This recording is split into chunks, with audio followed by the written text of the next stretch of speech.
thank you. 12 o'clock is here. Oh, thank you, Gareth. Should I send it? Yeah, please send her in. What's it?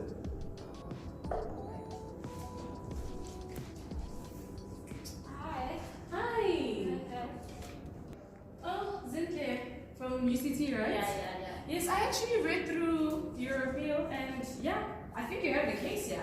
Did you, but I have to ask as your lawyer, did he really do this or you just didn't really study and you're here?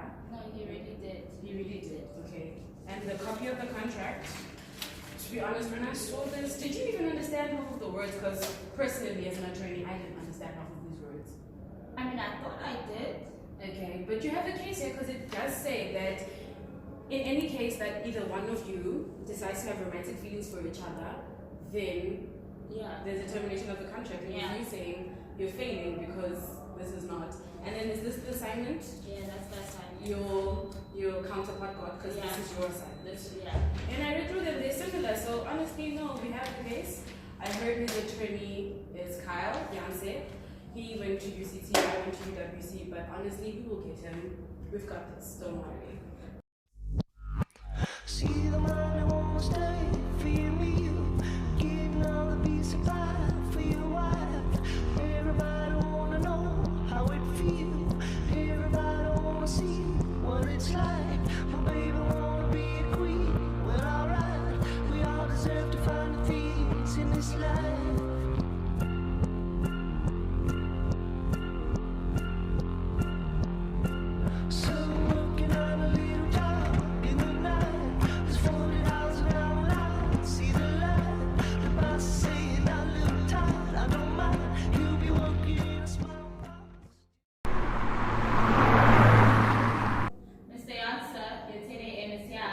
Do you say my name? Oh, so this is what law graduates from UCT, this is what their offices look like. Ah, you must be the attorney for Zinhle, yes, my client, who's your client, coerced into a relationship and now she failed. That is your subpoena for him to appear in court. I'm not surprised that you came to UWC. I'm not surprised that he came to you, a UCT lawyer. How are the lecturers at UCT? Are they paying for your fancy car? No, wouldn't be working the I see you sold yourself for a reason. That's what someone say.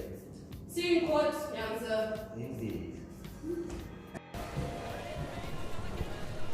Plaintiff may make their opening statements. Okay. Your Honor, with Zinhle being a subordinate in the tutor and student relationship with her and Mr. Raymond unduly influenced her into entering an agreement where she would obtain higher marks in exchange for her being his girlfriend. When the plaintiff decided to end the so-called relationship, he blatantly breached their contractual agreement and treated her unfairly.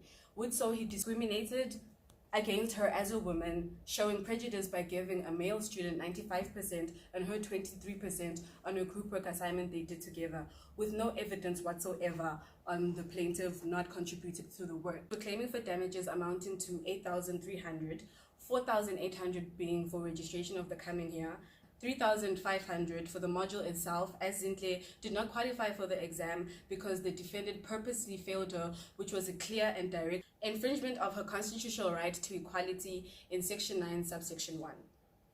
Counsel for the defendant may make their opening statements.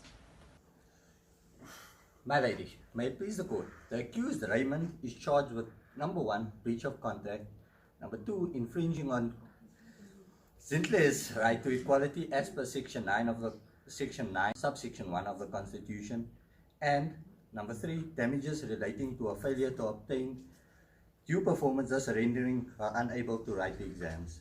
The accused resists all charges on the following grounds. In the first instance, the plaintiff alleges that the accused infringed on a provision in their written contract. The provision provides as follows. Neither party is to engage in any activity that might lead the other to think that they are being enticed into engaging into any activity that may be deemed sexual or romantic in nature. The contract provides that the actions of any party to the contract must be interpreted from the standpoint of a reasonable person. That is, I submit that on the evidence before us, the court cannot reasonably conclude that a reasonable person would deem these actions as incitement enticement into a sexual or romantic engagement. This is so because after one of their get-togethers, Zinhle perceived Raymond to be leaning in to kiss her. Thus, the plaintiff's claim for breach will stand or fall entirely on whether this event indeed occurred in the first instance. However, I submit that even if this did occur, the intent of the kiss should be taken into account.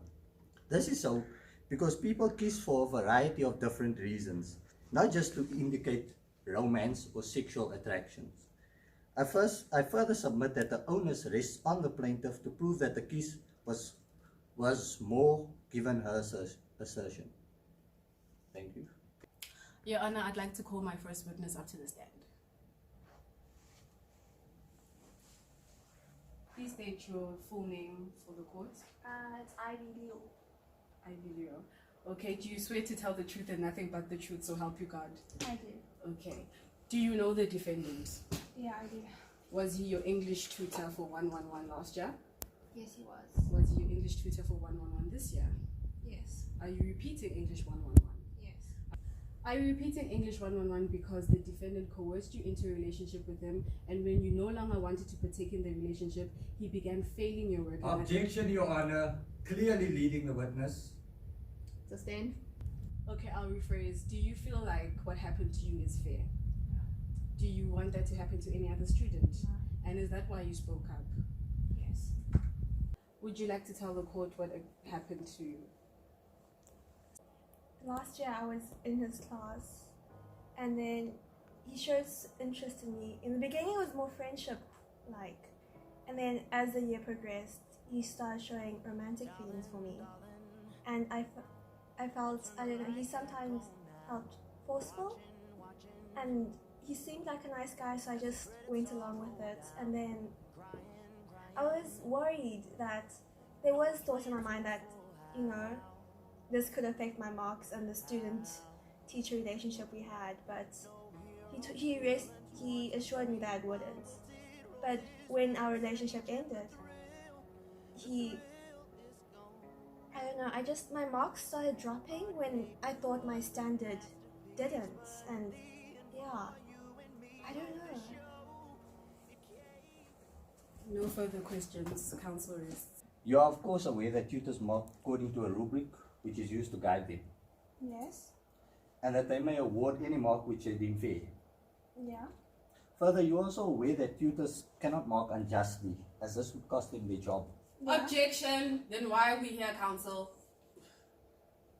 My lady, the relevance is that the tutor is being called in or being alleged that he marks unjustly. The rubric shows and the questions indicate that he is strictly regulated by certain rules and his own job. Objection, they do not follow the rubric to the T. There's a space where they can mark as they see fit, and this amounts for 70%. Make a decision.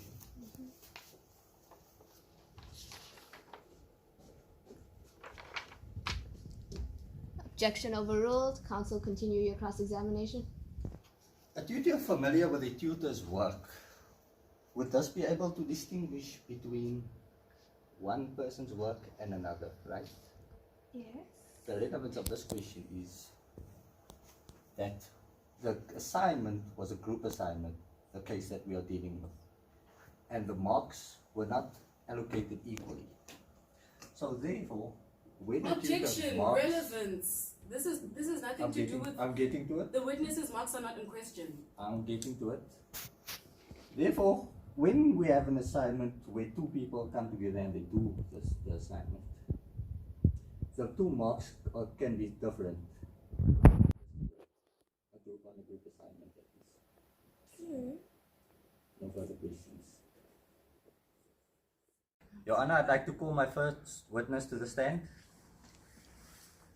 State your name for the record, please. Hunter Jefferson Baron. And can you please speak about the alleged accused character? Well, we've been friends for 6 years, since high school actually. He has a really strong love for education. That's why he's a tutor. He's a really stand-up guy. He's been unproblematic over the past few years. Therefore, I can't see why anyone would want to tarnish his character. And you've never heard him speak about anything problematic or anything that he has done to any of his girlfriends or any of his girlfriends that have brought similar claims to this present matter? No, sir. No further questions.